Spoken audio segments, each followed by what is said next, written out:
Sometimes the scariest movies didn't come from a writer's imagination. They came from real life. Brutal murders, deranged cults, serial killers, all of it twisted into terrifying films you've probably seen, without knowing the truth behind them. Welcome back to Ghost Pirate Entertainment. I'm your host, Kanan Becker, and today we talk about horror movies inspired by real murders. And with that, let's get to the list.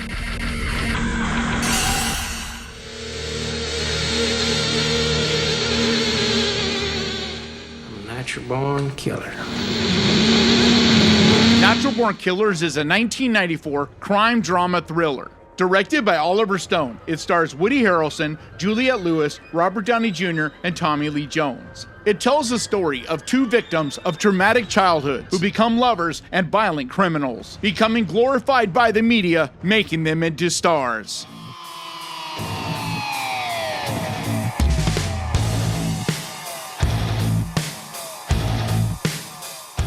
So Oliver Stone's violent satire may feel like pure chaos, but it was at least partially inspired by a real-life killing spree. In 1958, teenagers Charles Starkweather and Carol Ann Fugit murdered 11 people across Nebraska and Wyoming. It was something that had never happened before. Lincoln police are at the scene of a gruesome flaying. They were the two most wanted criminals in Nebraska. Starkweather claimed he wanted to be famous, just like the killers in the movies. So Natural Born Killers took that obsession with fame and turned it into a blood-soaked media circus. But at the core, the young love and murder is terrifyingly real. I've always thought this movie is just so brilliant. The way they use color to really bring out the emotions, the rapid editing that's used. Everything feels like a mind splitting and falling apart. And that just really leads to the chaos and insanity that this movie comes at you with. And I recommend The 12th Victim on Showtime. But like the rest of the movies on this list, the seed of inspiration comes from real chaos. Take it. Take it. Take it.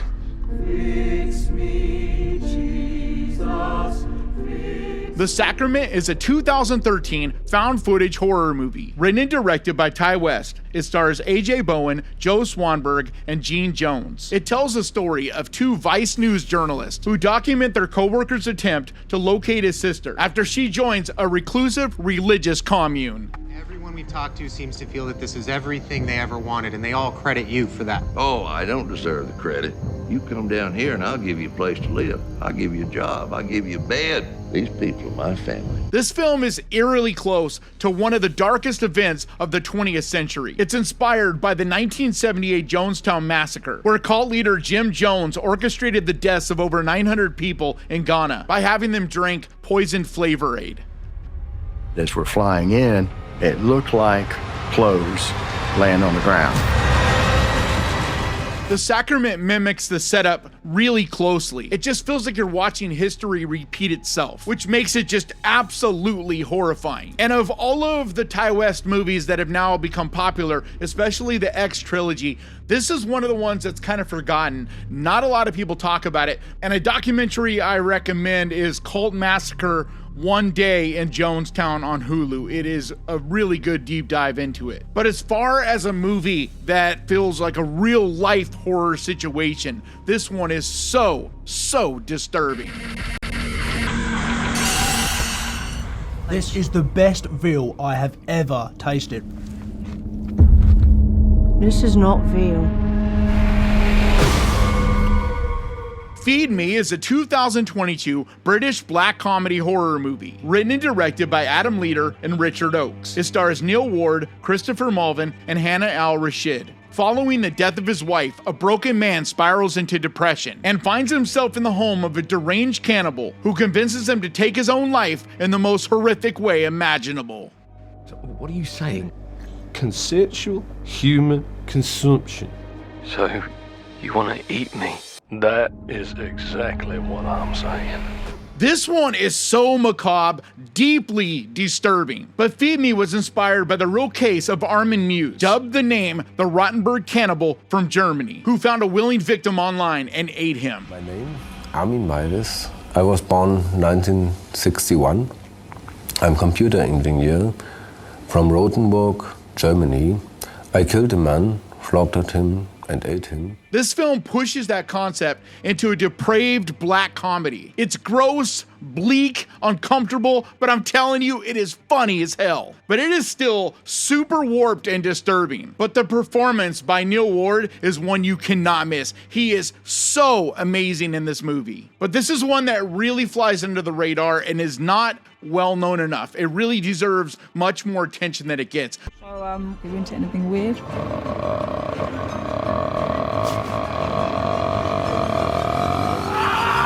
I like skiing. Also, I highly recommend one of my favorite podcasts, The Last Podcast on the Left. It's a 2-part episode where they do a really deep dive into him, and it's available on Spotify and YouTube. But if you've yet to see this, it's one you definitely need to check out.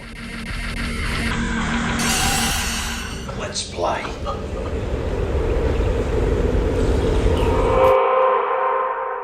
Wolf Creek is a 2005 Australian horror movie, co-produced, written, and directed by Greg McLean. It stars John Jarratt, Nathan Phillips, and Cassandra McGrath. 3 backpackers stranded in the Australian outback are plunged into a hellish nightmare of insufferable torture by a sadistic psychopath.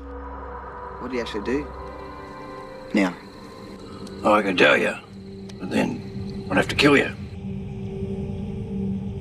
The Australian outback becomes an absolute nightmare in this film, but the true story might be even worse. It pulls directly from the crimes of Ivan Millet, who murdered multiple backpackers in the 1990s, and it also pulls from Bradley Murdoch, who abducted a British tourist. Some victims were bludgeoned, some were strangled, others were shot and stabbed. Many were sexually assaulted, one was decapitated.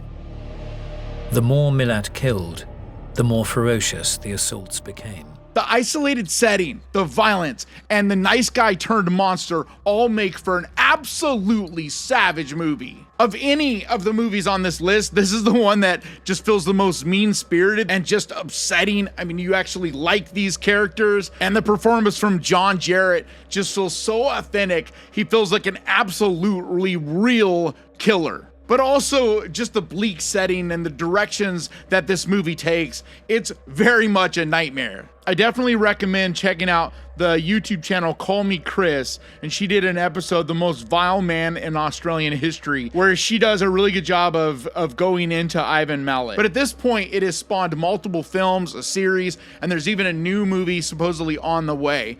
But the real crimes, if you look into them, they are just as horrifying, if not more. Kill people.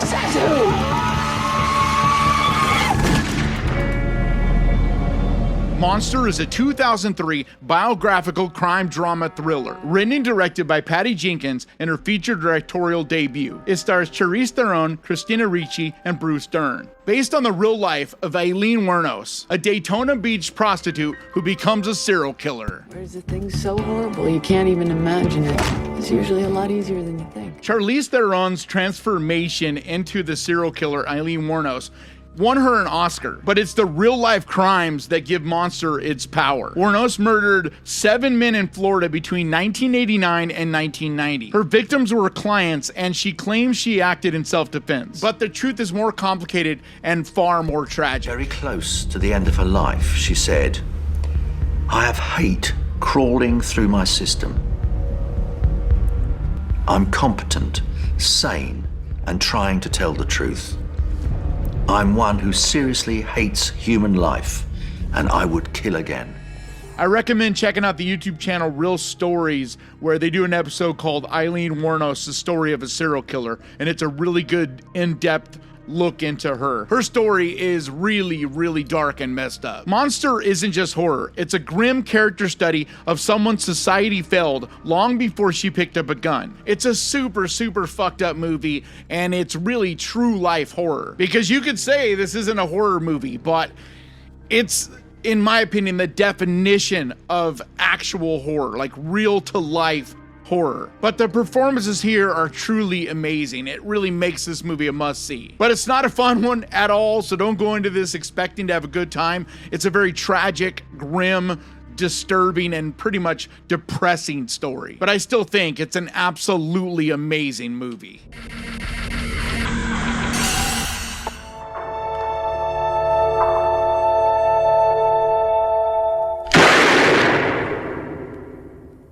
The Town That Dreaded Sundown is a 1976 slasher horror movie. Produced, directed, and starring Charles B. Pierce. It also stars Ben Johnson and Cindy Butler. It's the story of a berserk hooded killer who terrorized the border town of Texarkana, Arkansas in 1946. This man's identity is unknown. He was believed to be between 30 and 40 years old. He wore a white hood and was known only as the Phantom Killer. This early slasher is based on a still unsolved case, the Texarkana Moonlight Murders of 1946, where a mass killer attacked couples parked in cars. The real case sparked curfews and mass fear, and the killer known as the Phantom was never caught. The Phantom Killer of Texarkana terrorized a small town with a string of brutal murders, leaving investigators baffled and residents living in fear. With a unique modus operandi and sinister signature, this enigmatic murderer still haunts the imaginations of true crime enthusiasts and horror fans alike. But this film blurs fact and fiction. But the one thing that is for sure real is the fear in Texarkana. And that fear has never went away. There's even some really compelling documentaries about it. And it's just a really messed up situation because to this day, they still have no clue who did it. So the source I recommend checking out for this one is a YouTube channel called The Casual Criminalist, where he does an episode called The Phantom Killer of Texarkana. But of the movies on this list, this is one of the more fun, more straight up slasher feeling movies. It is one that kind of flies under the radar. You don't hear a lot of people talk about it, but I think as far as early slashers go, this is one definitely worth checking out. Everybody's a suspect! You're not scared, are you? Scream. Scream is a 1996 slasher horror movie, directed by Wes Craven and written by Kevin Williamson. It stars Neve Campbell, David Arquette, Courtney Cox, and Matthew Lillard.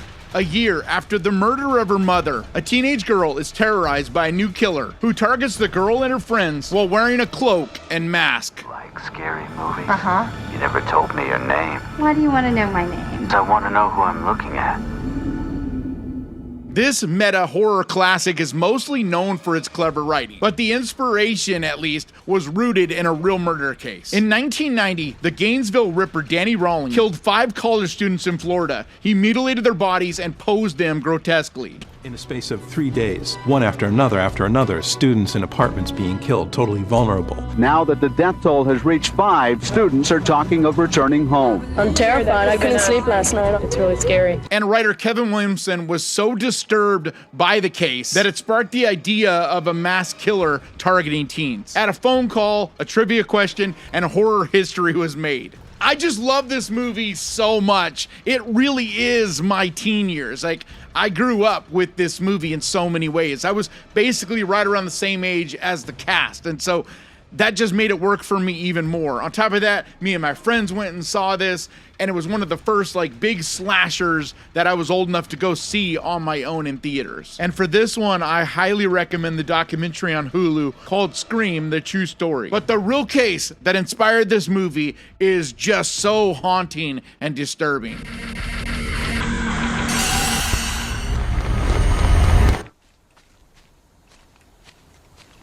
Where are we going? Almost there, bud. The Clovehitch Killer is a 2018 psychological horror thriller. Directed by Duncan Skiles, it stars Dylan McDermott, Charles Plummer, and Samantha Mathis. A picture-perfect family is shattered when the work of a serial killer hits too close to home. He has pictures. I mean, what if a thought popped into your head right now? A bad thought. Does that look like your father's handwriting? Something like grabbing one of these tools and wham! This movie is creepy and chillingly realistic, and it pulls inspiration from the twisted case of Dennis Rader, better known as BTK. Rader was a church leader and a family man who lived a double life, stalking, binding, and killing 10 people over the span of 17 years. Do you know what the initials BTK stand for? Bind, torture, and kill. For this one, it's another one on Hulu, and it's called The BTK Confessions of a Serial Killer, and it's a really, really good documentary. So this movie doesn't name him in this, but the similarities are just way too similar to ignore. But this film asks the question, what if a serial killer was living in your own family? And that's just such a haunting thought, to think about someone that you trust, that you love, you know, in your family, at least on some level, and how you'd feel and how you'd react and just how that would play out. But I think this movie is a real gem that's very much overlooked.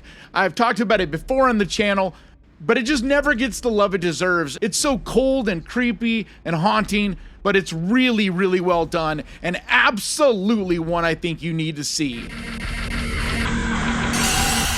Let's follow those droppings, and pretty soon they're gonna find that deer.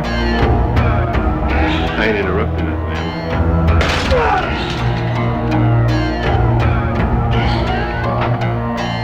Henry, Portrait of a Serial Killer is a 1986 psychological horror movie. Directed by John McNaughton, it stars Michael Rooker, Tracy Arnold, and Tom Tolles. Arriving from Chicago, Henry moves in with an ex-con acquaintance, Otis, and begins to school him on the ways of serial killing. Open your eyes, Otis. Look at the world.